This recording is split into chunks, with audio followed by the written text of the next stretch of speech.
Est-ce bientôt la fin de la bataille de Mossoul?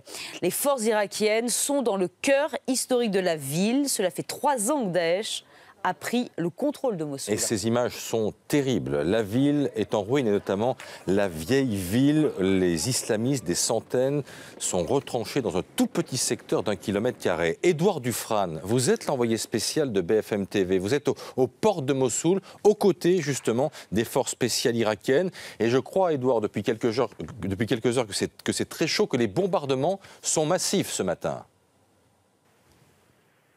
Ah oui, effectivement, ça chauffe pas mal, ça chauffe beaucoup depuis hier soir. En fait, l'opération pour reprendre la vieille ville de Mossoul a été mise en pause parce qu'ils ont réussi à reprendre la moitié du territoire et ils attendaient que les autres forces, la police fédérale et l'armée, les rejoignent pour continuer. Et ça, logiquement, c'est prévu pour demain.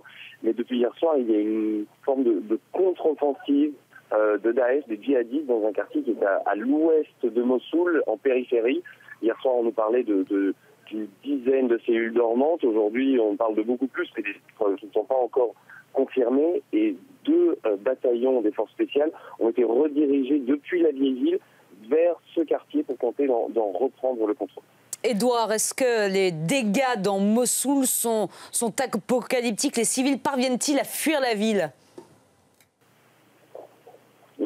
Exactement, les civils qui sont vraiment les premières victimes, ils sont encore près de 100 000 à être pris au piège, coincés entre les tirs d'un côté des Irakiens et de l'autre côté des djihadistes.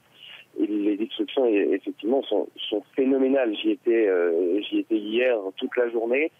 Rien n'est reconnaissable. Il ne reste plus grand-chose de la vieille ville de Mossoul.